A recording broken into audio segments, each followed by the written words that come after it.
अस्सलाम वालेकुम। आज हमारा टॉपिक है कि हमने सीबीटी के थ्रू ट्रीटमेंट कैसे करना है डिप्रेशन का। तो हम ब्रीफली चलेंगे कि व्हाट इज डिप्रेशन और हम इसका ट्रीटमेंट कैसे करेंगे। जैसे आप सबको पता है कि इनिशियल रिपोर्ट जब हम बनाते हैं तो उसके अंदर पेशेंट का जो है वो बायोडाटा शामिल होता है, उसके डायग्नोसिस इंक्लूड होते हैं, जेनेटिक प्रॉब्लम्स हैं, उनका मेंटल स्टेट एग्जामिनेशन होता है और इसकी लेवल ऑफ इम्पेयरमेंट जरूरी है। क्योंकि हम सीबीटी डील कर रहे हैं तो हमने ये ज़रूरी चेक करना है कि उसका मेंटल स्टेटस क्या है और उसकी लेवल ऑफ इम्पेयरमेंट क्या है। आपको सबको पता है कि जब तक डायग्नोसिस जो है वो एक्यूरेट नहीं होगा उस वक्त तक हम सीबीटी आगे प्रोसीड नहीं कर सकेंगे। तो हमें बहुत ज़्यादा ध्यान रखना है कि आपका जो डायग्नोसिस है पेशेंट के वाले से बिल्कुल ठीक होना चाहिए है और आपको पता होना चाहिए कि वो डीएसएम के अंदर सिंगल डायग्नोसिस के साथ है या ड्यूल डायग्नोसिस के साथ है। ये भी पता होना चाहिए कि मॉर्बिड कंडीशंस उसकी क्या है। क्योंकि जब हम सीबीटी डील कर रहे होते हैं तो अगर हम सिर्फ एक ही लाइन ऑफ एक्शन पे रखेंगे तो उससे हमें पेशेंट के अंदर इम्प्रूवमेंट नज़र नहीं आती है उस तरीके से जिस तरीके से हमारे गोल डिज़ाइन होते हैं। इसलिए बहुत ज़रूरी है कि जब आप पेशेंट का ट्रीटमेंट स्टार्ट करने लगे तो आप ये नोट कर लें कि ये वाली चीज़ें जो हैं ये हमने कंसिडर करनी होती हैं। जो मेन एरिया दोबारा है रिलेटेड टू सीबीटी वो है उसके प्रेजेंटिंग प्रॉब्लम्स के अंदर उसके जो प्रेसिपिटेटिंग इवेंट्स हैं उससे रिलेटेड हमें बहुत केयरफुल रहना है क्योंकि उससे रिलेटेड ही हमने सीबीटी की टेक्निक जो है उस पे लगानी होती है। बाज़ दफ़ा हमारे पास कुछ ऐसे पेशेंट्स आते हैं जो हाईली प्रेजेंट सिम्टम्स के ऊपर फोकस कर रहे होते हैं और कुछ जो वो होते हैं जिनकी इम्पेयरमेंट जो है बहुत ज़्यादा होना शुरू हो जाती है। तो जब आप सीबीटी डील करेंगे डिप्रेशन के हवाले से तो आप इन तीनों चीज़ों को अपने मद्देनजर में रखेंगे। ये नहीं होगा कि आप खाली डायग्नोसिस के बेसिस के ऊपर या प्रेसिपिटेटिंग इवेंट्स के बेसिस के ऊपर ही आप जो है पेशेंट को ट्रीट करना शुरू कर दें। क्योंकि अगर आप प्रेसिपिटेटिंग इवेंट्स के ऊपर करेंगे तो फिर जो इम्पेयरमेंट किस लेवल पर आ रही है ये आपको नहीं मालूम हो सकता है इम्पेयरमेंट जो है। और अगर आप जैसे आपने हिस्ट्री ली है तो उसकी इम्पेयरमेंट जो है वो पास्ट में किसी चीज़ की वजह से आ रही हो, किसी इवेंट की वजह से आ रही हो। तो जब हमने ट्रीटमेंट उसका करना है और हमने सीबीटी का प्लान बनाना है तो हमने ये तीनों चीज़ें जो है अपने मद्देनजर रखी होती है। मेंटल स्टेट एग्जामिनेशन आप लोगों को आता है होगा जी, डेफिनेटली मैंने यहाँ पे लिख दिया है। हम मेंटल एग्जामिनेशन कर रहे होते हैं जब हमने इनिशियली ट्रीटमेंट स्टार्ट करना होता है सीबीटी का। उसका attitude, conscious orientation, memory, psychomotor, speech, mood effect, उसकी परसेप्शन और थॉट प्रोसेसेस हम देख रहे होते हैं। क्योंकि हमने जब कॉग्निशंस पे काम करना है तो हमें इन सब चीज़ों का बहुत अच्छे तरीके से पता होना चाहिए है। Because when you are doing CBT with patient who is with mild depression, your techniques and your stance and your will be different. When you're dealing with a moderate patient with depression, then the techniques will be different. And if you're dealing with a severe depression patient, then again the techniques and the goals will be different. So it is very important that you have to very specifically note down the style of the answers that the patient is giving. अब जब हमने ये काम कर लिया तो हमारे goals आ जाते हैं। गोल्स के अंदर हमने ये देखना होता है कि ट्रीटमेंट गोल्स की बात करें, शॉर्ट टर्म गोल्स होते हैं, लॉन्ग टर्म गोल्स होते हैं। और ये गोल्स हमारे पास तब आते हैं जब हमने पेशेंट की असेसमेंट कर ली होती है। असेसमेंट जो है वो आपने डिप्रेशन का स्केल लगाना है, आपने सीबीटी के जो स्केल्स लगाने हैं टू फाइंड आउट कि कौन से आईबीज हैं, कहाँ पे लाई करें, वो करने हैं तो वो आपकी अपनी मर्जी है, आप ऐसे कर सकते हैं। गोल्स के अंदर जो चीज़ इंपॉर्टेंट है वो है the completion of the task required as a part of a treatment. जब तक आपका पेशेंट जो है वो अपने टास्क कंप्लीट नहीं करता है हम आगे पीछे मूव नहीं कर रहे होते हैं। बहुत से थेरेपिस्ट के साथ ये गलती हो जाती है, ये चीज़ मिस कर देते हैं वो कि हम जो उसका जो ट्रीटमेंट बनाते हैं अगर उसने एक टास्क कंप्लीट नहीं किया तो हम अगले टास्क पे चले जाते हैं या हम तीसरे टास्क पे चले जाते हैं, थर्ड या फोर्थ सेशन के ऊपर।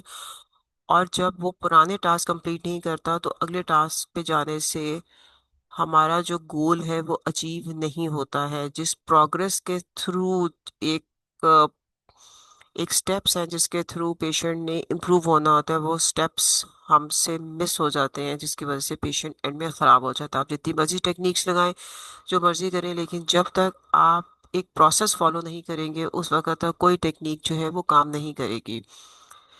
जैसे कि अगर आपने क्लाइंट को ये कहा है कि उसने एक्सपोजर नहीं देना उन चीज़ों को जो एंजाइटी क्रिएटिंग कर रही हैं, ताकि आप उसकी डीप ब्रीथिंग के ऊपर काम कर सके, या आपने जो भी XYZ प्लान बनाया है तो उसको ये काम करना है, तो उसने उस वक्त तक उन सिचुएशंस में नहीं जाना जहां पर उसको एक्सपोजर मिल रहा है, वो वाला एक्सपोजर जिससे उसकी तबीयत ख़राब हो जाएगी। तो जब आपने ये टास्क दिया है तो आपके क्लाइंट को ये टास्क फॉलो करना है। अगर आपने टाइम क्लाइंट को ये टास्क दिया है कि उसने डेली रूटीन में एक डेली एक्टिविटी चार्ट बनाना है और उसको प्लेजर रिवॉर्डिंग एक्टिविटी चार्ट होता है वो फॉलो करना है, अगर वो नहीं कर रहा तो फिर भी आपका प्लान जो है वो सक्सेसफुल नहीं होगा। और अगर आप उसके साथ असर्शन स्किल्स आपने उसको सिखा दी हैं अपने क्लिनिक के अंदर, और आप चाह रहे हैं कि वो फुल 1 वीक उस पर काम करे और उसने नहीं किया, तो आप अगले स्टेप के ऊपर या अगली टेक्निक पे नहीं जाएंगे। दूसरा CBT का ये गोल होता है कि उसने इस relief of the specific symptoms पे काम करना है, ये हम सब जानते हैं, इसीलिए हम काम कर रहे होते हैं। वो चाहे इंट्रूसिव मेमोरीज हो रिलेटेड टू ट्रॉमा, या सेल्फ क्रिटिकल आइडिएशंस हो, या एंजाइटी का कोई भी एलिमेंट हो, हमने वो करना है। और उसके बाद हमने देखना है कि जब हम उसको टेक्निक्स लगा रहे हैं तो उसके अंदर उसको फ़ायदा होना चाहिए है। रिड्यूस्ड इम्पेयरमेंट है, अगर वो एकेडमिक्स में अच्छा काम नहीं कर रहा तो वो बेहतर हो जाएगा। रिज्यूमिंग हाउस होल्ड एक्टिविटीज़ होंगी, बिगनिंग टू द डेट होगी, फाइंडिंग अप्रोप्रिएट एम्प्लॉयमेंट वगैरह वगैरह, जो भी रिड्यूस्ड इम्पेयरमेंट जिस चीज़ के साथ भी पेशेंट आपके पास आया है वो होगा। दूसरी बात, कॉग्निटिव चेंज आना चाहिए है। इसीलिए हमने शुरू में मेंटल स्टेट एग्जामिनेशन बहुत अच्छे तरीके से किया था, ताकि हमें पता चले हमने कौन सी टेक्निक इस तरीके से लगा दी है। अगर आपको मेंटल स्टेट एग्जामिनेशन सही तरीके से नहीं आएगा तो आप उस पर कॉग्निटिव टेक्निक्स उस तरीके से नहीं लगा सकेंगे। जब नहीं लगाएंगे तो फिर उसमें आप जिस चीज़ पे भी काम कर रही हैं उसके स्कीमास के ऊपर वो वहाँ पर मॉडिफिकेशन आपको नज़र नहीं आएगी। और लास्ट स्टेप में ये है and state goals. These goals will indicate the treatment has been successfully completed। आप अगर आपने बैक डिप्रेशन इन्वेंट्री लगाई है IB चेक करने के लिए या उसका स्कोर चेक करने के लिए, तो प्री एंड पोस्ट टेस्टिंग करेंगे और उसका हम देखेंगे कि पेशेंट जिन सिम्टम्स के साथ इनिशियली आया था वो ठीक हुई है, नंबर 1, और नंबर 2 उसका जो डायग्नोसिस है वो कहाँ तक ठीक हुआ है। और वो आपको पूरा कंप्लीट करना होता है। कोशिश आपने करनी है कि 15 to 20 सेशंस में कंप्लीट हो जाए। अगर पेशेंट आपके पास नहीं आ सकता है तो फिर आपने टेलीफोन के ऊपर टेलीफोनिक काउंसलिंग भी करते हैं, लेकिन उसके अंदर जो चीज़ें आपने ध्यान रखनी है वो ये कि you should have a very professional attitude. आपके पास चीज़ें जो है बिल्कुल डिज़ाइन होनी चाहिए हैं, और पेशेंट को आपने जिस तरह क्लिनिक में आप उसको देख रही हैं आप उसको वहीं पे देखना है। फ़र्क सिर्फ ये है कि ऑन द स्पॉट जो इंटरवेंशन हम पेशेंट के साथ क्लिनिक में कर रहे होते हैं, हम उसकी बॉडी लैंग्वेज नोट कर रहे होते हैं, वो शायद आपको टेलीफोनिक कन्वर्सेशन के ऊपर नज़र ना आए। और उसके बाद आपके जो विजिट्स हैं वो प्लान्ड होने चाहिए, और हर विजिट के ऊपर आपने कौन से गोल्स किस तरीके से चॉक आउट करने हैं ये बहुत ज़्यादा ज़रूरी है। अगर आपके पास पेशेंट जो है वो रेफरल है तो, और उसके लिए फिर आपको सेशन रिपोर्ट्स जो है वो आपको जो कंपनी जिसने आपको रेफ़र किया उसको देने हैं। और अगर कंपनी ये कह रही है कि आपने इसको 15 सेशंस देने हैं, तो अगर आपने 16 या 17 सेशन पे जाना है तो फिर आपने उसकी रीजनिंग बतानी है कि उसकी सेवेरिटी ऑफ द सिम्टम्स या उसके कॉग्निशंस इतनी इम्पेयर्ड हैं कि 15 सेशंस में उसको फ़र्क नहीं पड़ा, या सुसाइडेशन इतनी ज़्यादा है, या क्राइसिस इतने ज़्यादा है कि हम नहीं आगे जा सके। अब हमें ये मालूम हो गया कि जब हमारे पास क्लाइंट आया है तो हमने उसको डायग्नोसिस दे दिया एक्सेस 1 2 3 4 5 के ऊपर, और हमने उसकी प्रेजेंटेशन प्रॉब्लम्स लिखी हैं। जैसे कि आपके पास पेशेंट आता है और वो कहता है कि जी मैंने एक नई जॉब ली है जहाँ पे पब्लिक स्पीकिंग जो है वो मेरे लिए बहुत मुश्किल है, और मेरे लिए डाइस पे खड़े होना बहुत मुश्किल हो गया है। और इससे पहले मैं सब इंटरेक्शंस जो हैं मैं वो अवॉइड कर लिया करता था, लेकिन अब मेरे लिए मुश्किल हो गया है। और मैं जैसे ही मुझे कोई असाइनमेंट मिलती है तो मुझे एंजाइटी और डिप्रेशन अटैक्स होना शुरू हो जाते हैं, एंजाइटी के सिम्टम्स आना शुरू हो जाते हैं। और उसकी वजह से एंजाइटी इतनी ज़्यादा सवेयर हो गई है कि मैं डिप्रेशन के अंदर जाना शुरू हो गया हूँ। अब आपने इसका मेंटल स्टेट एग्जामिनेशन चेक किया, God well groom cooperative alert था, मेमोरी इंटैक्ट थी, स्पीच बहुत अच्छी थी, मूड के अंदर डिप्रेशन और एंजाइटी जो है वो आ रही थी, और इफेक्ट जो था वो कंस्ट्रक्टेड था। अब आपने गोल्स क्या बनाने हैं? अब हमें पता चल गया कि हमारे पास जो पेशेंट आया है वो साइकोटिक नहीं है, उसके अंदर सुसाइड आइडिएशन नहीं है, इनसाइड योर जजमेंट मौजूद है। This is something very important that you have to consider. हम लोग सीबीटी कर जरूर लेते हैं और हम उसको इम्प्लीमेंट भी करना स्टार्ट कर देते हैं बगैर ये देखे हुए कि हमारे पास जो पेशेंट आया हुआ है वो सुसाइडल आइडिएशन में किस लेवल के ऊपर है, और उसमें से इंसाइट है या नहीं है। अगर इंसाइट नहीं है तो आप कॉग्निशंस कैसे इम्प्लीमेंट कर सकते हैं? बहरहाल इस केस के अंदर जो हम बता रहे हैं इसके अंदर आपने अब कैसे काम करना है, आपने उसकी इंटरवेंशंस लिखनी है, गोल्स लिखने हैं, इंटरवेंशन लिखने हैं। We deal strictly with the depression element today. Treatment में आप लिखेंगे नंबर वन दैट आपको नजर आया कि पेशेंट ने आपको कहा है कि जी मुझे फिजिकली एंक्शियस सिम्टम्स होना शुरू हो जाते हैं, तो फिर हमने उसके ऊपर एक्सपोजर एंड प्रिवेंशन के ऊपर काम करेंगे। फिर वो कहता है कि मैं जैसे ही वहां पर जाता हूँ मुझे डर लगना शुरू हो जाता है, तो फिर आप उसकी कॉग्निटिव रीस्ट्रक्चरिंग करेंगे विद एक्सपोजर। अभी ये मैं आपको टेक्निक सिर्फ बता रही हूँ, अभी हम इसको डिटेल में करेंगे इसी चैप्टर के अंदर। उसके बाद फिर आपको पेशेंट ने ऊपर बताया है कि जी मैं इससे पहले 3 एक्टिविटीज में गया था, और उसके उसके ऊपर जो है मेरी हार्ट पल्पिटेशन बहुत ज़्यादा होना शुरू हो गई, मैं बहुत घबरा गया, और फिर मैं घर आके डिप्रेसिव मोड में चला गया कि मेरे से कुछ नहीं हो सकता, मैं कुछ नहीं कर सकता। तो हमने उसकी कॉग्निटिव रिस्ट्रक्चरिंग के ऊपर दोबारा काम करना है। इसके अंदर एक एलिमेंट आप कर सकते हैं बिहेवियरल भी, कि आप उसकी पब्लिक स्पीकिंग के ऊपर भी काम करें, लेकिन उसके लिए आपको एक्सपोजर चाहिए होगा।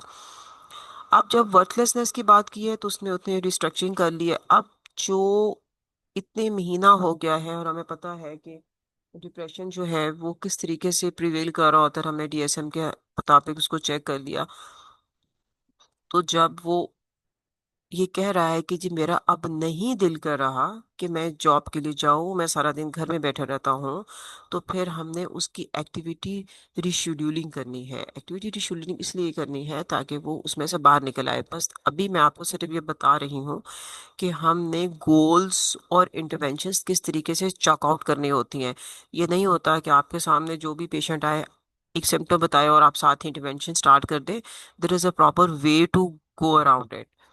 और उसके बाद उसने ये बताया था कि नीड फॉर परफेक्शन बहुत ज़्यादा है, कि नहीं जी मुझे कोई चीज़ गलत नहीं होनी चाहिए। ये आपने तब चेक किया जब हमने आईबीज का असेसमेंट लगा दिया, तो हमें पता चला कि उसके अंदर ये वाला इशू भी आ रहा है। और एंजाइटी को एलिमिनेट करने के लिए वही कॉग्निटिव स्ट्रक्चरिंग वो सारा कुछ चलेगा। अब हमने देख लिया कि क्लाइंट जो है वो माइल्ड डिप्रेशन के साथ आ रहा है, तो हमने लिख देंगे कि हम उसको मेडिकेशन की ज़रूरत नहीं है, वरना अगर मेडिकेशन की ज़रूरत है तो आपने उसको मेडिकेशन के लिए रिकमेंड करना है। और अगर उसको डाइट के लिए ज़रूरत है तो आप उसको न्यूट्रिशनिस्ट के पास भेज दें, और अगर आपने खुद डाइट का कोर्स किया हुआ है तो फिर आप उसको डाइट की इम्प्लीमेंटेशन देंगे। 45 मिनट्स का सेशन होगा, और 16 सेशंस पे हम चलेंगे। अब हमें ये मालूम है कि डिप्रेशन के अंदर जो है वो एक तो इन्वायरमेंटल होगी और एक बायोलॉजिकल होगी। अब फिर दोनों में ट्रीटमेंट डिफरेंट हो जाएगा। अब नंबर वन ट्रीटमेंट जो हम स्टार्ट करेंगे वो होगा बिहेवियरल मॉडल एक्टिवेशन मॉडल। अब ये फंक्शनल एनालिसिस है बिहेवियर का, जिस तरह हमने ऊपर अभी मैंने आपको एग्जांपल बताई है कि हमने चेक आउट कर लिया कि जो पेशेंट है उसको एंजाइटी प्लस डिप्रेशन के सिम्टम्स कहाँ कहाँ फील हो रहे थे, और हमने उनको किस तरीके से मैनेवर करना है। बिल्कुल इसी तरह हमने ये देख लिया है कि हमारे पास जो पेशेंट आया है उसको उसका बिहेवियर का जो है वो फंक्शनल एनालिसिस हमने करना है। और उसके अंदर अब what is functional analysis of the behaviour, उसमें ये होता है कि हमने ये देखना है कि जो उसकी डिप्रेसिव मोड ऑफ थिंकिंग है या डिप्रेसिव मोड ऑफ बिहेवियर है उसको हम किस तरीके वो मेंटेन किस तरीके से हो रहा है। और मेंटेन का मतलब ये है कि वो किस तरीके से हम उसको जो उसने चीज़ें मेंटेन की हुई हैं हम उसको किस तरीके से रिवॉर्ड उसको मिल रहा है उसको हमने कर्टेल करना है। जैसे कि अभी मैं आपको, अभी जो हमने एग्जांपल दी है उसमें हम ये कहते हैं कि जो मोइस पेशेंट जो है वो आ गया घर में, उसने सुबह जाके दे दिया अ, जो उसकी जॉब का क्राइटेरिया था कि उसने जाके लेक्चर देना था, स्टेज पे जाना था, कोई भी उसने बात करनी थी। उसके बाद वो घर आया और उसको सारा उसका स्टार्ट हो गया कि मैं ये कर रहा था, मैं वो कर रहा था, मेरे से ये नहीं हुआ, वो नहीं हुआ, मैं ऐसे नहीं बोल सका, वैसे नहीं बोल सका, ये क्वेश्चन आंसर नहीं दे सका, ब्ला ब्ला ब्ला वट एवर। और घर में आके वो डिप्रेसिव मोड में चला जाता है और वो कहता है कि बस अब मैं टीवी के सामने नहीं उठूंगा। अब टीवी के सामने वो क्यों बैठ रहा है? क्योंकि उसको डिस्ट्रैक्शन हो रही है, राइट।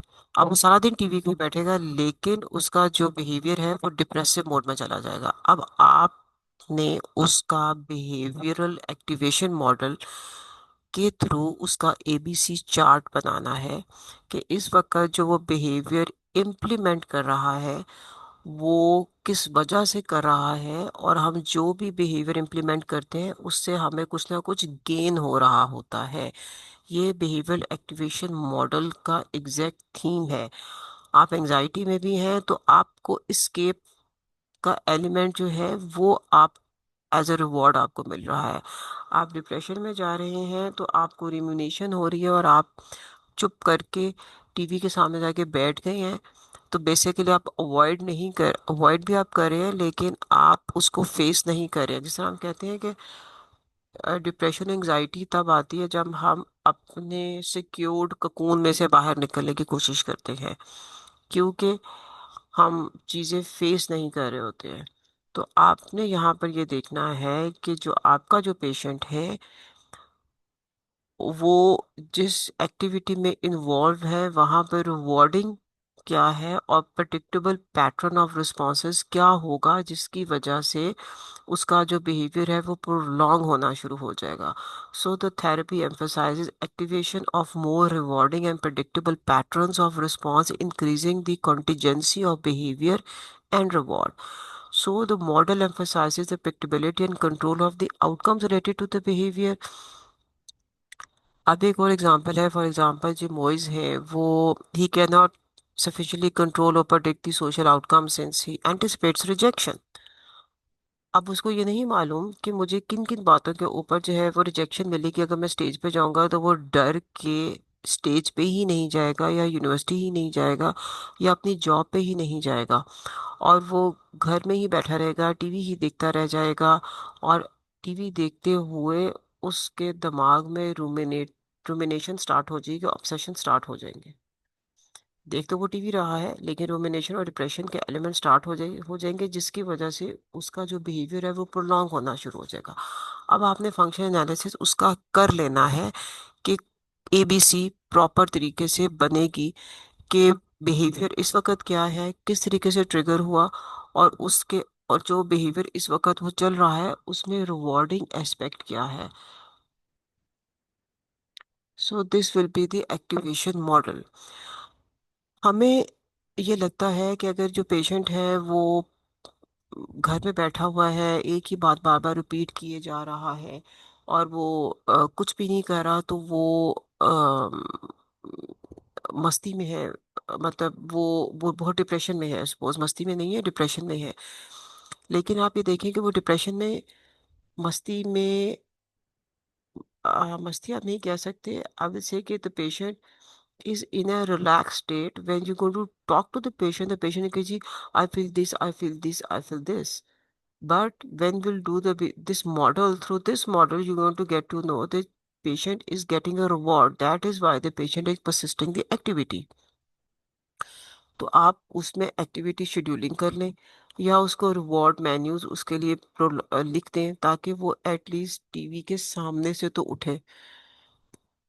अगर वो फ्राइडे सैटरडे संडे तीनों दिन वो टीवी के सामने ही बैठा रहेगा तो वो फिर मंडे ट्यूसडे वेडनेसडे थर्सडे को जॉब पे जाएगा या कह देगा जी मैं बीमार हूँ या मैं नहीं जा सकता।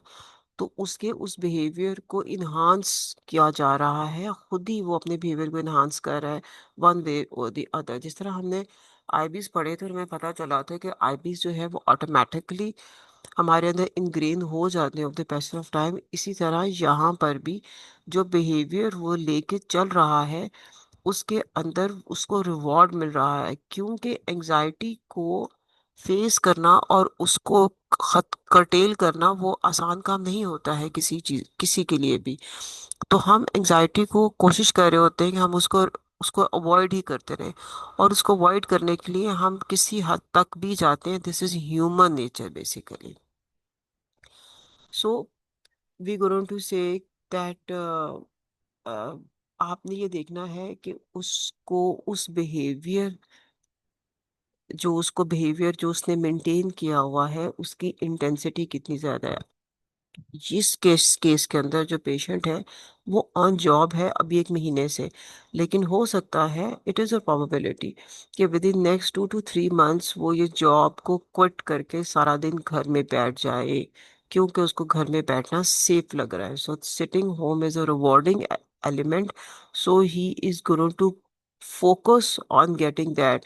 बेशक आपको कहेगा कि जी मेरी जॉब जो है वो खत्म हो गई है, ये वो ब्ला ब्ला ब्ला, लेकिन अगर आप इस मॉडल के थ्रू चलेंगे तो हमें पता चलेगा कि कहीं पर उसको इस बिहेवियर के लिए रिवॉर्ड मिल रहा था, इसलिए उसने ये एलिमेंट काम किया।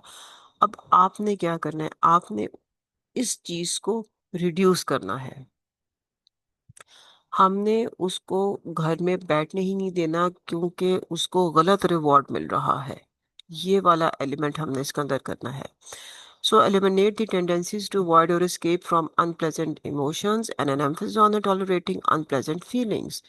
Originating original formulation in its emphasis on the text, contingency, avoidance, activity, appreciating the role of the life worth living as a part of motivational repertoire in the therapy is very important. So आपने क्या किया, इस model के through आपने उसकी जो tendencies थी उसको आपने टैप किया है, और उसके थ्रू आपने उसको कॉन्टिजेंसी अवॉइडेंस के लिए तैयार किया। Activity appreciating the role of the self worth के लिए आप जो काम कर रहे हैं बहुत अच्छा काम कर रही हैं, और आपको वो कैरी ऑन करना है, और आप ही सबसे ज़्यादा अच्छे तरीके से वहां पे जाके बात कर सकेंगे ये वाला एलिमेंट।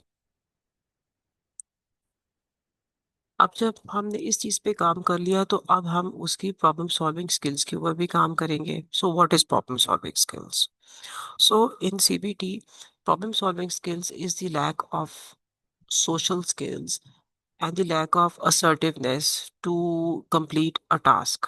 हमारे पास बहुत से जो पेशेंट्स आते हैं डिप्रेशन के साथ, उस उनमें जो सोशलाइजेशन का एलिमेंट होता है वो बहुत रिड्यूस्ड फॉर्म में होता है, उनके अंदर असर्टिवनेस जो है वो नहीं होती है, और उनको ये नहीं मालूम होता है कि हमने आ,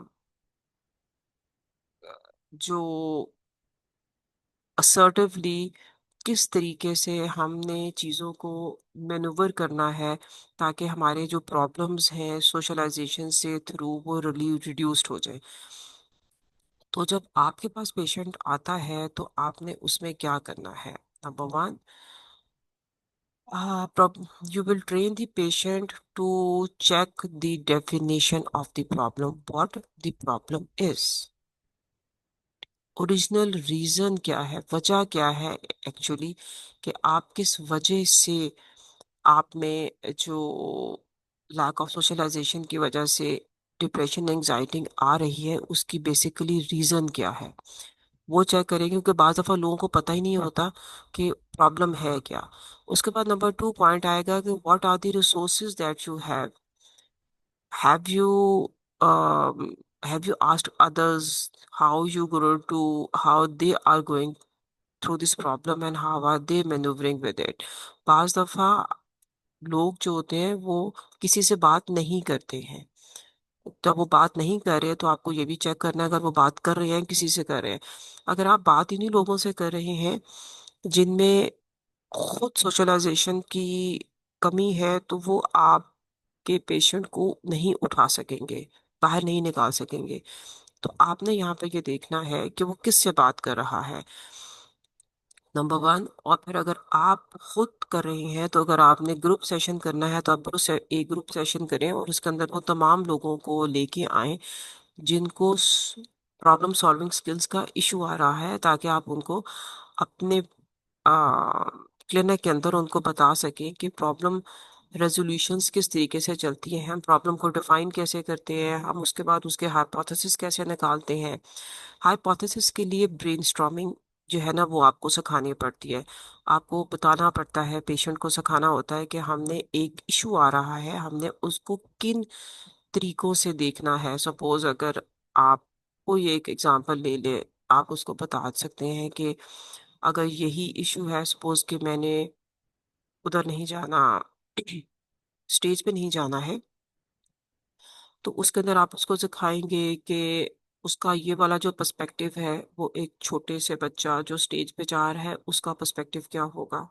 फिर आप उसको ये सिखाएंगे कि सपोज अगर उसके कोई जान पहचान वाला वहां पे बैठा हो, बहुत अच्छा बंदा, अगर हम ये अगर फिर उसने स्टेज पे जाना हो तो उसका पर्सपेक्टिव कैसे होगा, वो कैसे सोचेगा। अगर आप उसको ये हाइपोथेसिस दें कि जी सपोज अगर मेरे वहाँ पे पेरेंट्स बैठे हों और पेरेंट्स को बहुत अच्छा लगेगा कि आप वहाँ पर आ गए हैं and you are feeling and they go to feel very happy, तो आपकी इमेजिनेशन कैसे होगी। अगर आपका कोई दोस्त वहाँ अच्छा बैठा हुआ है और वो देखेगा कि आप उधर आ रहे हैं तो आपको कैसे लगेगा।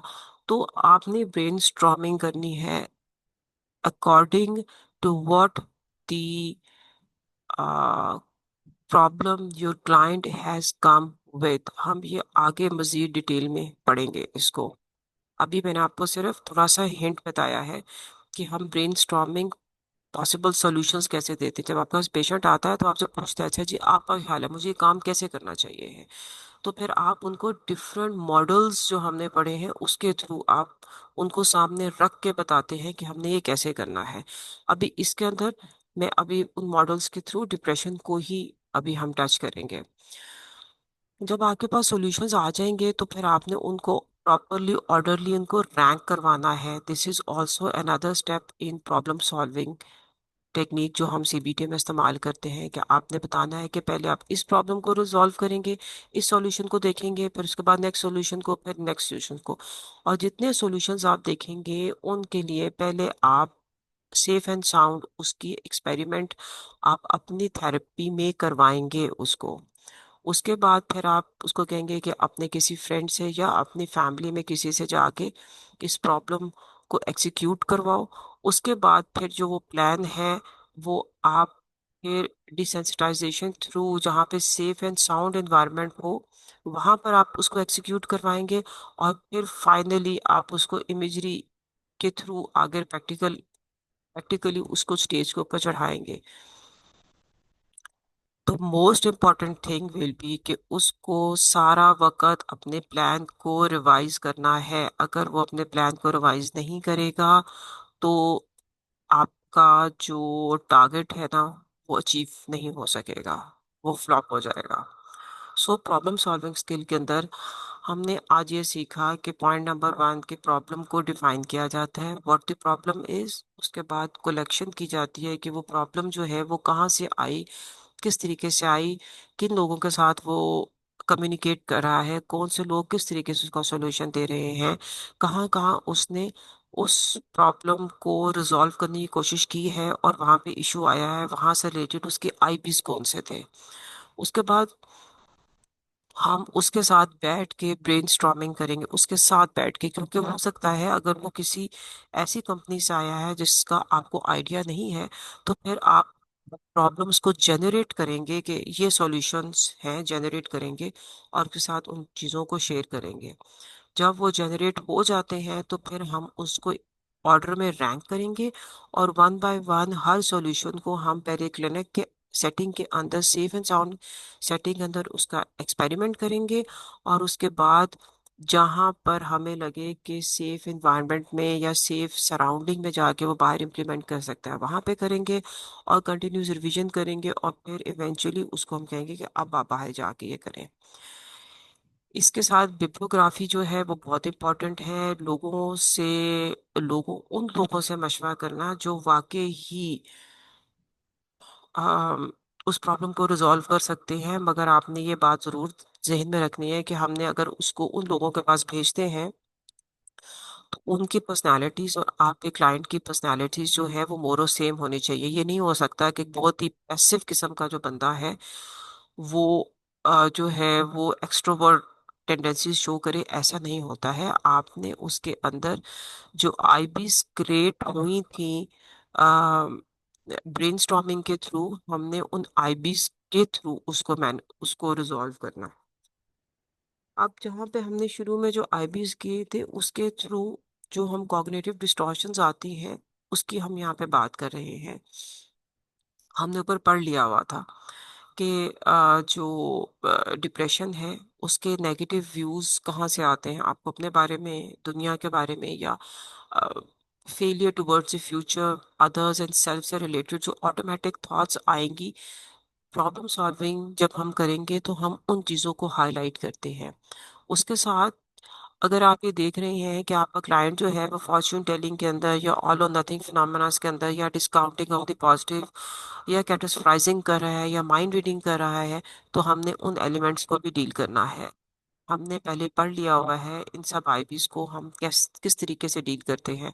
तो जब हम डिप्रेशन के अंदर मूव कर रहे हैं और आपके साथ के पेशेंट के अंदर प्रॉब्लम सॉल्विंग स्किल का इशू आ रहा है, तो हम असर्टिव ट्रेनिंग उसको सिखा रहे हैं और हमने ये वाले स्टेप्स नोट किए हैं। उसके अंदर जो ऑटोमेटिक थॉट्स आ रही हैं उसकी कॉग्निशन से आपने वो लेबल करनी है और उनको उसी तरीके से रिजॉल्व करना है। ये बात आपने अपने जहन में बहुत अच्छे तरीके से रखनी है कि the vulnerability to the future depressive episodes is predicted by a patient's endorsement of maladaptive assumptions. During non-depressed phases, the individual may not be more likely to endorse maladaptive assumptions, but these cognitive biases may or may likely to be manifested through priming, that is, they are latent and more accessible given negative effect or trigger events. आपने देखा, अगर हम आपने एक client के साथ काम किया, आपने उसको उस मोड से निकाल दिया, लेकिन जब भी वो पेशेंट जो है वो वल्नरेबल होगा, वल्नरेबिलिटी का क्राइटेरिया हमने शुरू में जब अभी ये स्टार्ट हुआ है लेक्चर, मैंने आपको उस वक्त बताया था कि आपने चेक करना है अपने लाइफ इवेंट्स आपके पेशेंट्स के कौन कौन से हैं और प्रेसिपिटेटिंग इवेंट्स कौन से थे, पास्ट के कौन से हैं, प्री डिस्पोजिशंस क्या हैं, उसके बेसिस के ऊपर उसकी वल्नरेबिलिटी को सामने रखते हुए बहुत से इवेंट जो है वो ट्रिगर हो जाएंगे। अगर वो ट्रिगर हो जाएंगे तो रिलैप्स का एलिमेंट आपको फेस करना पड़ेगा। बेशक आपने उसके आईबीज के ऊपर काम कर लिया होगा। सो जब हमने डिप्रेशन के पेशेंट की हिस्ट्री जब हम लेते हैं तो हम ये वाला एलिमेंट रखते हैं, और आपका जो सेशंस है या आपकी होमवर्क की जो रिवीजन है वो इस चीज़ को फेस करेगी। If you know that your client is having a assertive problem, behaves with a submissive personality, तो मोस्ट प्रॉबेबली जो ट्रिगरिंग इवेंट्स आपको पहले से पता होने चाहिए वो आपने डिज़ाइन किए होंगे। डिज़ाइन आपने इसलिए किए होंगे क्योंकि आपने उसकी प्रॉपरली हिस्ट्री ली है। हिस्ट्री को देखते हुए आपकी ग्राफिकल प्रेजेंटेशन के थ्रू आपको पता होगा कि जी कौन कौन से इवेंट्स जो हैं वो फ्यूचर में ऐसे आएंगे जो उसको उस बात पे ट्रिगर कर देंगे। तो उसके लिए आप उसको इमेजरी से पहले करवा के रखेंगे, या आप उसको बताएंगे कि उसने अपने जो अम, जब वो उस फेज में चला जाएगा कि अच्छा मुझे याद है मेरे साथ ऐसे भी हुआ था, तो आपने उस एलिमेंट को उस वक्त उसको कहना है कि उसने उन चीज़ों को रिवाइज करना है। बहुत से लोग कहते हैं कि जी बस हमारा सेशन खत्म हो गया तो हम चले गए, चले नहीं जाते हैं। जो उन्होंने आपके साथ जो टाइम गुजारा होगा उसमें repetition repetition and lots of repetition, क्योंकि all the it is a mind game and it is automatic. तो जब ऑटोमेटिक होगा तो आपने जो ऑटोमेटिक का स्विच है ना उसको अपने हाथ में, उसको पेशेंट को उसके हाथ में देना है। This is very important.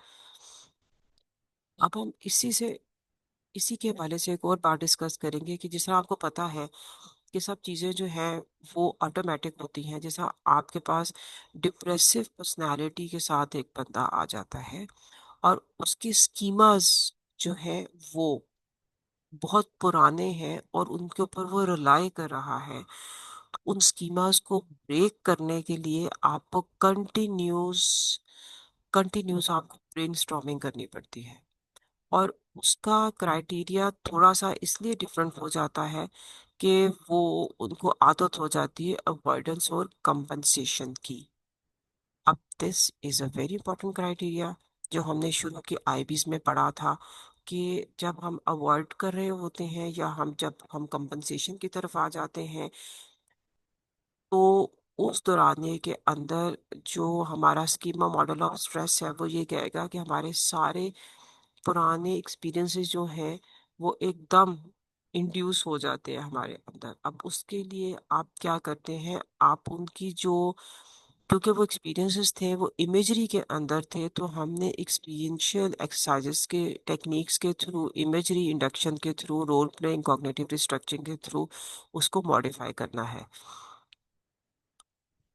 ये हम आगे भी पढ़ेंगे कि ये वाली टेक्निक्स कौन सी होती हैं और हम इनको किस तरीके से इम्प्लीमेंट करेंगे। एक्सपीरियंशियल एक्सरसाइजेज वो होती हैं जहाँ पर हम पेशेंट को सेफ एनवायरनमेंट में ये बता देते हैं कि आपने ये वाली इमेजरी या ये वाली टेक्निक करनी है और उसको प्रेजेंट में आपने उसको रिप्ले करना है, वो आपको तंग नहीं करेगा। इस तरह इमेजरी हम इंड्यूस करवा देते हैं। इमेजरी आपको हम आगे करेंगे। इमेजरी इंडक्शन इज आल्सो जहाँ पर हम गाइडेड इमेजरी देते हैं पेशेंट को, depending on the problem that the client has come with. उसके बाद हम उसको रोल प्ले कराएंगे, कॉग्निटिव रिस्ट्रक्चरिंग करेंगे और रीपेरेंटिंग करें to modify the maladaptive schemas. बहुत सी स्कीमास जो होते हैं, बहुत सी चीज़ें जो होती हैं, वो पेशेंट्स ने ऑलरेडी पहले से ही अपने जहन में इनग्रेन करके रखी होती हैं जो कि गलत होती हैं। जैसे कि कहीं की सामने से काली बिल्ली जो होके चली गई है तो मेरा सारा दिन खराब हो जाएगा, वो इतनी इनग्रेन हो जाती है और इतनी ऑटोमेटिक हो जाती है कि पेशेंट को पता ही नहीं चलता है, तो आपने उसके ऊपर काम करना होता है। ये इम्पॉर्टेंट बात और भी एक है कि जो पेशेंट के जो सोशल एक्सपीरियंसेस हैं, उसके जो करंट रिलेशनशिप्स हैं, जो लाइफ स्ट्रेसेस हैं, जो उसकी डिप्रेसिव थिंकिंग है और जो कोपिंग स्ट्रेटजीज हैं, हम उन सबको साथ लेके चलेंगे। अगर आप कोई चीज़ मिस कर देंगी तो उसकी वजह से फिर जो है रिलैप्स हो जाएगा। अब कॉग्निटिव डिस्टॉर्शंस जो हैं वो डिप्रेशन में कौन सी होती हैं। लेबलिंग होगी कि जी आई एम ए फेलियर, मैं तो ऊपर जा ही नहीं सकता, मैं तो सरेआम लोगों से बात नहीं कर सकता। फिर ऑल और नथिंग, कि जी मेरे से कभी स्टेज पे जाया ही नहीं जा सकता, इसलिए ये मैं जॉब ही नहीं कर सकता, मेरे से कभी स्टेज पे जाके काम या प्रॉपर तरीके से बात होगी नहीं। फिर फॉर्चून टेलिंग, कि जी बस मेरी जिंदगी में ना ये कामयाब होना कहीं पे लिखा ही नहीं हुआ। और फिर अगर पर्सनालिटी, अगर my depression is entirely my fault, कि जी मेरा ही कसूर है कि मैं कर ही नहीं सकता, जी आप तो बहुत कोशिश कर रही हैं, मेरे घर वाले भी बहुत कोशिश करते हैं, मेरे से काम होगा ही नहीं है। तो ये बेसिकली डिस्टॉर्टेड ऑटोमेटिक थॉट्स हैं। इनको हम ABCD मॉडल के थ्रू ही डील करेंगे जो हम इनिशियली पहले कर चुके हुए हैं। उसके बाद आएगी मैलाडेप्टिव अजम्पशंस। अजम्पशंस करना शुरू कर देते हैं, ये भी आपने, जब हम हिस्ट्री ले लेंगे और हिस्ट्री के दौरान हम ये देखेंगे कि पेशेंट जो है किस एलिमेंट के ऊपर कैसे डील करेगा। सो अजम्पशंस ये होंगे कि अगर मैं ऊपर नहीं जाके स्टेज पे जाके सही तरीके से परफॉर्म नहीं करता तो मुझे जॉब से निकाल दिया जाएगा और मुझे मेरी तनख्वाह में इजाफा नहीं किया जाएगा, मुझे इंक्रीमेंट नहीं लगेगा, क्योंकि मैं तो अच्छे तरीके से काम करता ही नहीं हूँ। और क्योंकि मेरे से काम होता ही नहीं है इसलिए मैं काम कर ही नहीं सकता। और लोगों को पता है, मेरे सब दोस्तों को, मेरे कुलीग्स को पता चल गया है, मेरे बॉस को पता चल गया है कि मेरे से काम नहीं होगा। Next is my value depends on what people think of me and I don't deserve to be happy. So मेरे बॉस को पता है कि मैं नहीं काम कर सकता, मेरे दोस्तों वहाँ पे कुलीग्स को पता है, तो मैं तो, मेरा तो बस बेड़ा गर्क हो गया, मैं तो बिल्कुल ख़राब हो गया हूँ, बर्बाद हो गया हूँ, मैं कुछ नहीं कर सकता, बस मैं ऐसा ही हूँ, ऐसा ही रहूंगा। और बाज़ दफ़ा वो आपको कह देते हैं कि जी मैं नहीं आ रहा थेरेपी में, क्योंकि थेरेपी में आने से मुझे तो आप बहुत मेहनत करवा रही हैं लेकिन मैं उस तरीके से आपको आउटपुट नहीं दे रहा, इसलिए मैं नहीं आ रहा थेरेपी थेरेपी पे। फिर नेगेटिव स्कीमास कि undeserving, people have treated me poorly because I don't deserve better treatment. अब ये जो है ये नेगेटिव स्कीमा है जो उसका शुरू में होगा कि मैं शुरू से ही मुझे अगर शुरू में पुश कर दिया जाता तो मैं जो हूँ अच्छे तरीके से स्टेज पे जाके बोल लेता, लेकिन क्योंकि मैंने शुरू में मुझे किसी ने पुश नहीं किया, इसलिए मुझे तो आता ही नहीं है, तो मुझे तो नहीं ऊपर जाना। फिर failure, I am doomed to fail, वो ये एलिमेंट हम पहले डिस्कस करते हैं, मेरे से तो होना ही नहीं है। और फिर unrealistic standards, I can only succeed and gain approval if I M perfect. अब मैं स्टेज पे गया हूँ और मेरे से सारे क्वेश्चन जो है वो सही तरीके से होने चाहिए। अगर मैं लोगों की टेंशन जो है वो सही तरीके से गैदर नहीं कर सकता, अगर वो स्टूडेंट्स हैं या वो ऑडियंस हैं जिनको आपने मार्केटिंग के लिए बुलाया हुआ है, या वो ऐसे लोग हैं जिनको आपने अपना प्रपोजल कंपनी के थ्रू आपने देना है, वो आप नहीं कर सकते, तो आप कहेंगे कि जी मैंने ये वाला पॉइंट मिस कर दिया था, तो मैं तो ये काम नहीं कर सकता। और people will reject me if I am imperfect, I need their approval to be worth. और सब के सब लोगों को कहना चाहिए था मैं बहुत अच्छा हूँ। अगर डाइस पे आप खड़े हैं और आपने 15 लोगों को आपने अपना प्रपोजल सुनाना है, और अगर सब लोग जो है वो प्रॉपर तरीके से ताली नहीं बजाएंगे, तो मुझे लगेगा कि नहीं जी मैं तो ये काम सही तरीके से नहीं कर सकता हूँ, I am not eligible for this work. तो मैं, तो आप ये देखें कि जब हम डिप्रेशन को डील कर रहे हैं तो इसके अंदर 3 किस्म की चीजें हम नोट करेंगे कि उसके डिस्टॉर्टेड ऑटोमेटिक थॉट्स कौन सी हैं, उसके मैल अडेप्टिव अजम्पशंस कौन से हैं, और उसकी स्कीमास कौन सी हैं। अब ये सब चीजें हम ऊपर पहले से डिस्कस कर चुके हुए हैं, लेकिन यहाँ पर डिप्रेशन में ट्रीटमेंट करते हुए इनको स्ट्रीमलाइन करना और वन एट अ टाइम इनको उठा के डिप्स के थ्रू इनको डील करना है, ये बहुत ज़रूरी है। थेरेपी के अंदर, डिप्रेशन की थेरेपी के अंदर हम बिब्लियोग्राफी देते हैं। बिब्लियोग्राफी इज के आपके पास कोई मटेरियल हो जो आपको लगे कि पेशेंट से रेलेवेंट है, तो आप उसको घर के लिए आप देंगे। उसके बाद बिहेवियरल एक्टिवेशन के अंदर एक्टिविटी शेड्यूलिंग आएगा कि सारा दिन उसने टीवी के आगे नहीं बैठना। स्ट्रक्चरली रिवॉर्ड आएगा कि मैंने जिम जाना है, मैं अपने आप को ये नाम दूंगा। उसके बाद मैंने अपनी इस आदत के ऊपर ये काम किया है, तो मैं अपने आप को इस बात पे शाबाश दूंगा। आपने उसके बिल्कुल शॉर्ट टर्म गोल्स बनाने हैं, 1 डे के या 1 आवर के या 3 आवर्स के, 2 डेज के, 3 डेज के। छोटे छोटे शॉर्ट टर्म गोल्स बनाने हैं जिनको अचीव करके वो खुश हो कि हाँ जी मैंने कर लिया, आई डिड इट। वो वाला कंपोनेंट आएगा। वो इसलिए आएगा, हमें वो इसलिए चाहिए क्योंकि वो बिल्कुल अपने ऑटोमेटिक थॉट्स के अंदर उसकी जो अपनी कॉग्निशंस हैं वो खराब हो जाती हैं, वो अपने आप को उन थॉट्स में से बाहर निकाल ही नहीं सकता। इसलिए हमने उसको सारे दिन की एक्टिविटी देनी है कि आपने 9 बजे ये करना है, 10 बजे ये करना है, 11 बजे ये करना है, 12 बजे ये करना है। आपने पूरा टाइम टेबल बना के देना होता है, लेकिन बनाना आपने उसके साथ ही है। और हमने हर एक्टिविटी के ऊपर, या जैसे आपको मुनासिब लगे कि कोई एक्टिविटीज जो आपको लग रहा है कि इसके ऊपर इसको कोई रिवॉर्ड मिलना चाहिए, तो वो रिवॉर्ड जो चीज़ उसको खुद पसंद है वो हम रिवॉर्ड उस एक्टिविटी के एवज में रख देते हैं और फिर हम उसको देते हैं। By addressing hopelessness and monitoring distorted automatic thoughts, intervention include categorizing thoughts, examining cost and benefit of the thoughts, evidence for and against thoughts, semantic techniques, contentment techniques, and double standard techniques and reverse role play। अभी हम इन चीज़ों को आगे detail में discuss करते हैं। यहाँ पर मैंने आपको सिर्फ इतना बताया है कि हम कैटेगराइजेशन ऑफ द थॉट्स करते हैं, कॉस्ट बेनिफिट्स कैसे करते हैं, और हम उसने जो थॉट रखी होती है कि जब मैं नहीं जाऊंगा कहीं पर, या मैंने इधर ही रहना है, या I am worth not worth while, उसको रख के उसका क्या फ़ायदा होगा। और हमारे डबल स्टैंडर्ड की जो वो कर सकता है मैं नहीं कर सकता, और रोल प्लेइंग वाला कंपोनेंट आएगा, लेकिन वो हम आगे इसको मजीद डिस्कस करेंगे। अभी अभी हम non contingency model of depressive syndrome थोड़ा सा पढ़ लें। Learn believe in the self helplessness that is no matter what I do is doesn't matter. तो ये नॉन कॉन्टिजेंसी मॉडल आ रहा है डिप्रेशन के पेशेंट्स के अंदर। सो हमें पता है कि डिप्रेशन जो है वो it results from the tendency to attribute failure to internal stable qualities, example lack of ability, as oppose to internal but unstable qualities. अब बात यह है कि आपको अपॉर्चुनिटी नहीं मिली कोई काम करने के लिए, इसलिए आपने नहीं किया। अब अगर आपको अपॉर्चुनिटी मिल रही है काम करने के लिए, अगर आप काम करेंगे तो ही आप अपने उस आईबी में से बाहर निकलेंगे कि मैं कर नहीं सकता, मेरे से हो नहीं सकता।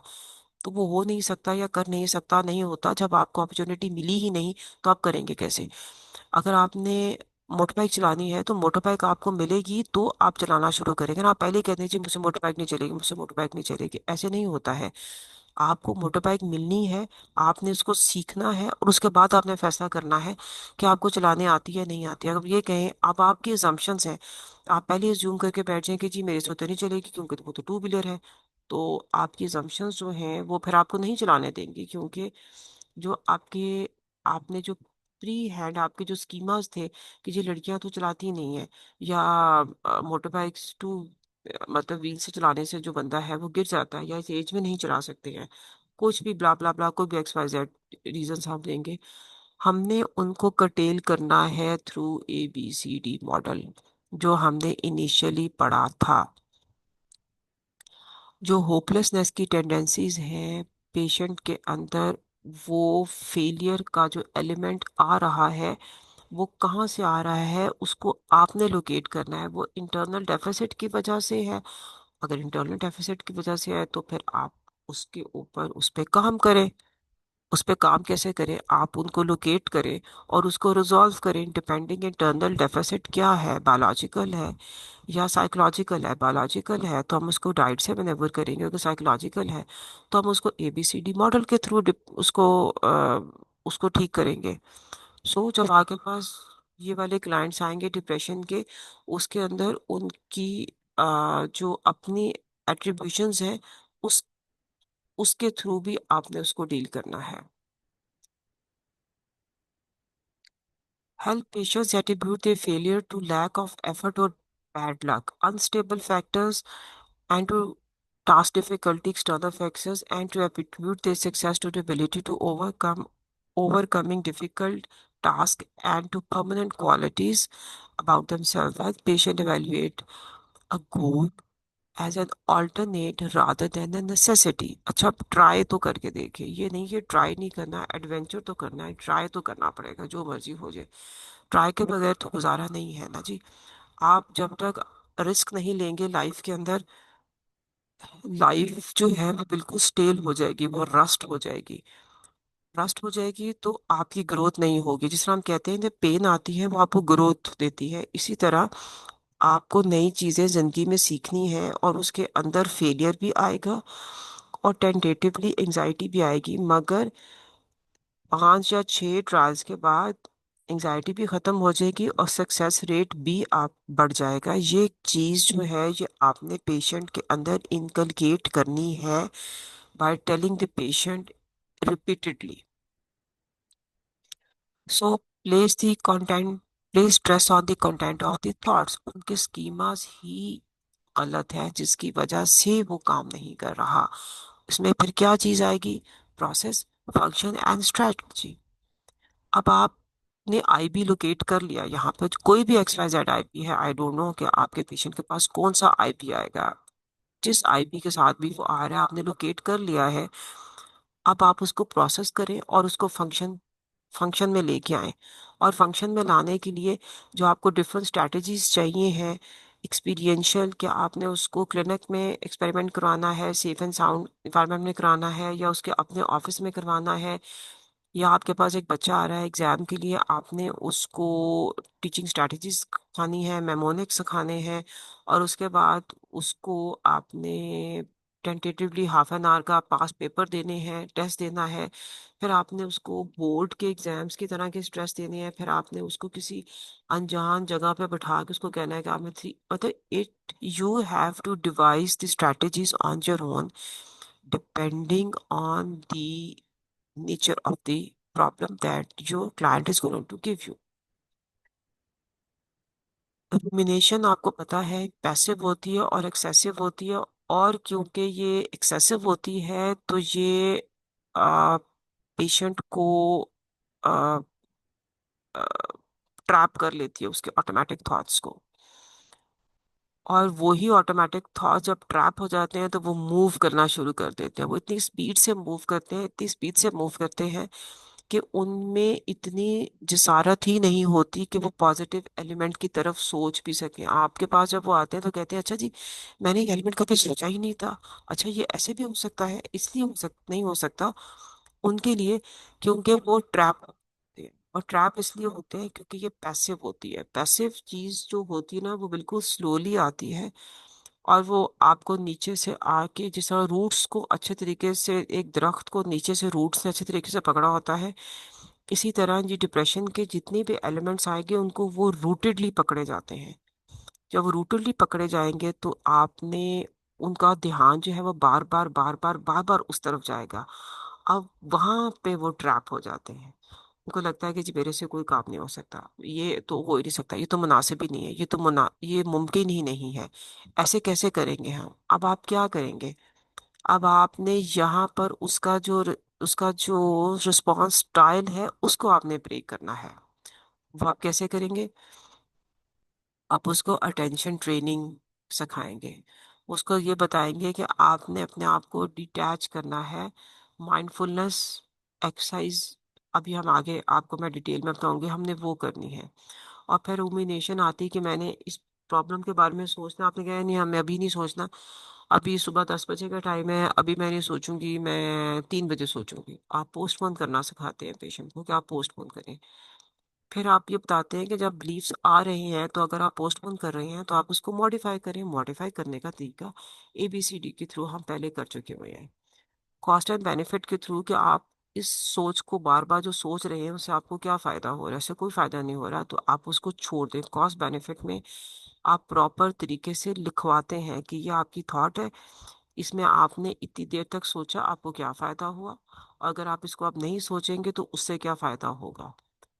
तो उस थॉट को रखने और ना रखने के क्या फायदे होंगे, क्या नुकसान होंगे, उस थॉट से रिलेटेड वो हम कॉस्ट और बेनिफिट में पेशेंट के साथ डिस्कस करते हैं। फिर जब मूड फ्लक्चुएशंस आती हैं उसको उसी थॉट की वजह से, उन मूड फ्लक्चुएशंस को हम डायरी पे लिखवाते हैं, पूछते हैं कि क्या थॉट आई थी, उसकी वजह से मूड जो है वो डाउन गया था। जब वो डाउन गया था तो नीचे गया तो उसके पीछे उसकी कौन सी आईबीज थी, और वो आईबीज आप उनको रिपीट करवाते हैं। जब वो रिपीट हो जाती हैं तो फिर आप रिव्यू स्टार्ट करते हो। जब रिव्यू करेंगे, उसको थोड़ी सी समझ आना शुरू होगी तो फिर आप उसको कहेंगे कि उसने ऑन एंड ऑफ उन चीज़ों को बार बार जो है वो टैली करते रहना है। अब अटेंशन एक्स ट्रेनिंग एक्सरसाइज ये होती है कि आपने सपोज, जिस तरह हम कहते हैं कि this is a circle and there is a dot in it and you have to keep looking on in that dot. You put on a light candle and you keep on gazing at the candle without letting any thoughts intervene while you're looking at the candle. इस तरह जिस तरह हम जिक्र कर रहे होते हैं, we tell the client कि just focus on your heartbeat and on every heartbeat just keep on reciting the name of Allah and you will not let any other thought come. So what are you doing? आप उसको focusing और attention सिखा रहे हैं कि उसने खुद अपनी थॉट को एक ही जगह कटेल करना है और वहां पर कोई और नेगेटिव थॉट नहीं आएगी। It will be a neutral thought, ना वो पॉजिटिव होगी ना वो नेगेटिव होगी। आप उसको कहेंगे कि आप 30 सेकंड से स्टार्ट करें, फिर 1 मिनट पे आए, फिर 1.5 मिनट पे आए, फिर 2 मिनट पे आए। आप एक एक थोड़ा थोड़ा थोड़ा थोड़ा ग्रेजुअली आप टाइम उसका इंक्रीज करते चले जाएंगे। हम जिस तरह हम कोई भी एक्सरसाइज में या डिसेंसिटाइजेशन में जिस तरह हम टाइम इंक्रीज करवाते हैं पेशेंट का डीप ब्रीदिंग के थ्रू, इसी तरह यहाँ पर हम उसको अ, उसमें उसको करवाना शुरू कर देंगे। और फिर अगर पेशेंट ये आ रहा है, उसी के साथ आ रहा है कि जी देखिए जी, मैं मेरे में ये वाला एलिमेंट है, उसकी वजह से मैं अपने आप को उसमें से बाहर नहीं निकाल सकता, तो माइंडफुलनेस में आप उसको डिटैच करना सिखाते हैं कि अपने ऊपर नहीं देखना, बाहर ये देखो, बाहर का ये वाला एलिमेंट पे गौर करो। वो अपने अंदर गौर करना शुरू कर देगा तो वो फिर ट्रैप हो जाएंगे। तो यहाँ पर माइंडफुलनेस इस तरीके से यहाँ पर आप नहीं चलाएंगे। आप सोचेंगे कि बाहर किसी चीज की तरफ गौर करें। बाहर आप कोई इवेंट हो रहा है उस पर गौर कर ले। आपके सामने कुछ चीज पड़ी है, आप उसके ऊपर, उसकी प्रॉपर्टीज के ऊपर आप गौर करना शुरू करें। और रूमिनेशन को पोस्टपोन करवाते जाएं, करवाते जाएं, करवाते जाएं। आप वो नहीं करवाएंगे तो फिर इशू जो है वो ज्यादा हो जाता है। अच्छा, माइंडफुलनेस बेस्ड कॉग्निटिव थेरेपी के अंदर ये होगा, जिस तरह कि मैं आपको हर दफा आपको बता रही हूँ कि डिप्रेशन के अंदर ना उनको उनको डिप्रेशन में रहने का मजा आना शुरू हो जाता है। और उनकी जो ऑटोबायोग्राफिकल मेमोरी है वो इन्हांस होना शुरू हो जाती है, लेकिन वेगली इन्हांस होती है कि अच्छा कुछ हुआ था। अच्छा जी हाँ, उसने सपोज एक खातून आती है, वो कहती है कि मेरी बहू ने कहा है कि दोबारा तुम इस घर में मत आना। अब वो उसको रूमिनेट होता रहेगा, होता रहेगा, होता रहेगा, होता रहेगा। अब वो उस चीज को वो फोकस करती रहेगी। आपने उसको बताना है कि वो पुरानी बात होगी, है प्रेजेंट पर आ जाए आप। प्रेजेंट के ऊपर फोकस करना है, पास्ट में फोकस नहीं करना है। पास्ट में फोकस करने का एक नुकसान ये भी होगा कि जी जो आप थॉट लेके बैठे हुए हैं, वो थॉट अगर वेग है और अगर बहुत क्लियर भी है, वीक है या क्लियर है, दोनों में से वो आपको तंग कर रही है, तो आपने उसको रिकॉल नहीं करना है। Simple as that. You have to switch your thought into something present day which is neutral or which is positive again. Now when you were taking the history of the patient, उसमें हमने check किया था कि timeline क्या है, patient सारा दिन क्या कर रहा है, उसकी प्री मॉर्बिड पर्सनैलिटी कैसी थी। हम उसको उसके बेसिस के ऊपर उसके गोल्स प्रेजेंट में सेट करके हम उसको कहेंगे कि आपने अपना फोकस जो है प्रेजेंट में उस तरीके से रखना है, पास्ट में नहीं जाना है। जो चला गया है वो चला गया है, उसको आप नहीं देखेंगे। बिल्कुल वैसे ही जैसे कि आप गाड़ी चला रहे होते हैं, तो आपकी आपका जो ध्यान है वो अगर पीछे ही रहेगा कि जी पिछले मिरर पे रहेगा, तो गाड़ी की सामने से एक्सीडेंट हो जाएगा। तो आप उसको बार बार ये बताएंगे कि नहीं, आपने फ्रंट पे देखना है। बैक में हम सिर्फ थोड़ी देर के लिए देखते थे, जस्ट टू नो कि everything is going fine.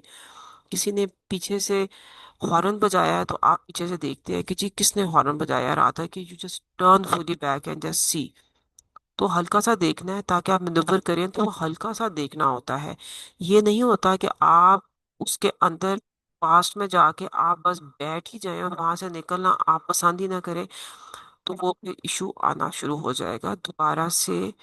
Problem जो है वो अरप्ट हो जाएगी और पेशेंट जो है वो दोबारा से उसी मोड में, साइकिल में चलना शुरू हो जाएगा। तो सेल्फ फोकस मॉडल जो डिप्रेशन में है, वो ये कहता है कि failure to use self enhancing और egoistic thinking, failure to use mitigating excuse, excessive self focus and passivity, they do not engage in ego boosting. आपने ये करवाना है कि यस आपने कर लिया, आप कर सकते हो, कुछ नहीं आपको रोक सकता, आपने ये भी किया है, ऐसे भी कर लेते हो, आपने ये पहले किया था। आप उसको डिस्टॉर्टेड पॉजिटिव इल्यूजन्स देते हो। डिस्टॉर्टेड पॉजिटिव, यस कोई भी छोटी सी चीज, तीन चार चीजें आपको अपने पर्सनालिटी में उस पेशेंट की नजर आए, आप उसको बूस्ट कर देते हैं। जो हम कहते हैं ना, making a mole out of a hill, वो वाला कंपोनेंट आप उसको देखेंगे, वो इतना बढ़ा देंगे आप उसको कि यस ये देखिए आपने कर लिया, कर लिया।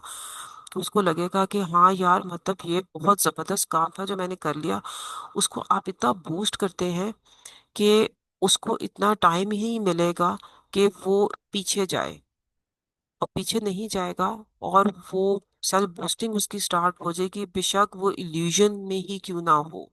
मैं हॉल्यूसिनेट वाली इल्यूजन की बात नहीं कर, मैं हॉल्यूसिनेट वाली नहीं बात करी, मैं इल्यूजन की बात कर रही हूँ कि रियलिटी इज देयर, और आपने उसको इतना जर्नलाइज करके इतना बूस्ट कर दिया है कि उससे उस पेशेंट को सेल्फ एस्टीम उसकी इन्हांस हो गई है, क्योंकि वैसे तो वो होनी ही नहीं थी। और उससे ये होगा कि वो अपने नेगेटिव इल्यूजन में से बाहर निकल आएगा। नेगेटिव इल्यूजन से बाहर निकलेगा तो सेल्फ एस्टीम उसकी इन्हांस होगी। आप अपना, जिस तरह कुछ लोग आते हैं और कहते हैं कि जी मैं तो जी खाली ये बीए पढ़ा हूँ, वाह माशाल्लाह, आपने बीए किया हुआ है, वाह जी वाह। कौन से ईयर में किया था? वो तो इतना मुश्किल होता है वो, मतलब उसमें याद करना मुश्किल है, उसके सब्जेक्ट्स इतने मुश्किल हैं, उसमें तो क्रिटिकल एवेल्यूशन इतनी मुश्किल हो जाती है, और इतना टाइम लगता है उसमें, इतनी मेहनत लगती है। वाजिब, आप एक चीज को, छोटी सी चीज को इतना बढ़ा देंगे, इतना बढ़ा देंगे कि उसको लगेगा कि मैंने, मेरी जो बीए है वो तो पीएचडी के बराबर हो गई है।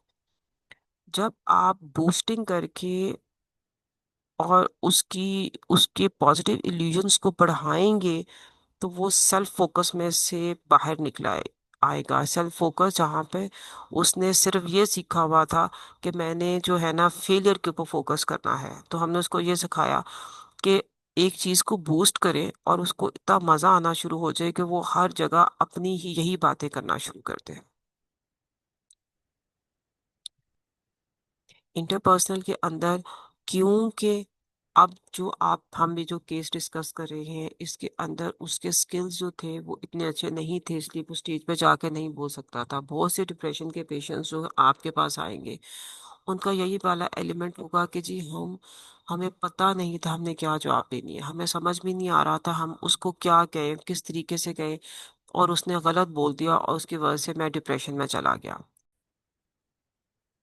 The negative response by others add further to the depression and the cycle continues. जब हमारे पास इंटरपर्सनल के अंदर ये होता है कि लोगों को शौक होता है अपनी नेगेटिव बातें करने का, कि जी मेरे साथ ये हुआ, मेरे साथ ये हुआ, मेरे साथ ये हो गया। अब वो क्या कर रहे हैं, वो उस चीज को आ, अपनी चीजें बता रहे हैं, अगला बंदा जो सिंपैथाइज कर रहा है तो उनको सिंपैथाइजेशन बहुत अच्छी लग रही है। अब जिस तरह हमने शुरू में एक्टिवेशन मॉडल को डिस्कस किया था, यहाँ पर वही चीज़ आ जाएगी कि indirectly the patient is getting attention from X Y Z people. तो रादर सेइंग कि अटेंशन ये लेने का तरीका है, आप अपनी कंप्लेंट्स को चेंज करके पॉजिटिवली बताएं कि हाँ जी जिंदगी इतनी मुश्किल थी कि ऐसे हुआ, लेकिन मैंने इस तरीके से उसको डील किया। सी, यहाँ पर आप उनकी पेशेंट को ये सिखा रहे हो कि आ, अपने नेगेटिव आईबी के ऊपर कंप्लीटली ड्रेन करने के बजाय अपने आप को, उसको आप पॉजिटिवली सोच के उसका दूसरा एलिमेंट सोचना है, और वो आपने ही हेल्प करनी है उसका दूसरा एलिमेंट सोचने के लिए, और उसके ऊपर आपने फोकस करना है और उसको बढ़ा देना है, उसको इतना बढ़ा देना है कि वो ये दूसरों से कहे कि हाँ जी जिंदगी तो बहुत मुश्किल थी, मेरे फलां फलां लोग जो थे मुझे बहुत तंग करते थे, मुझे बहुत बुरा भला कहते थे, लेकिन मैंने इस तरीके से सरवाइव किया। This is how you will go around by handling this issue of element in depression when you have a patient, कि आप उसकी जो सोशल एलिमेंट है जहाँ से वो अपना अ, अपनी रिवॉर्ड ले रहा है, उसको आप उस तरीके से curtail करते हो और उसको पॉजिटिव एलिमेंट देना शुरू करते हो। So capability is related to habituation, to suffering pain through life events, injury और prior experiences of self harm. Enjoy करना शुरू कर देते हैं। डिप्रेसिव पर्सनालिटीज है ना, तो they will enjoy the pain, और फिर वो आपके पास आएंगे, आपके पास आते हैं, आप उनकी सारी आईबीज वगैरह पे काम करते हैं, लेकिन जब आप आईबी से काम करते हो, 2 दफा होमवर्क देते हो, जब वो वापस आएंगे तो आप देखेंगे कि हाँ जी हुआ तो था जी, मतलब जी मेरे साथ हुआ बहुत बुरा था, they again slide back into it. तो जो आपको ऊपर ये जो आपको टेक्निक्स बताई हुई हैं, आपको जो अप्रोचेस बताई हुई हैं, जो मॉडल्स बताए हुए हैं, आपने इनके थ्रू ही चलना है, इनके थ्रू चलेंगी तो आपका ये एलिमेंट जो है वो रिजॉल्व होगा। अब हम आगे डिटेल में पढ़ना शुरू करेंगे कि जी हमारे एक्टिविटी शेड्यूलिंग्स क्या होती हैं, ग्रेडेड जो टेक्निक्स मैंने आपको ऊपर बताई थी वो अब हम डिटेल में पढ़ेंगे कि हमने कैसे करनी है।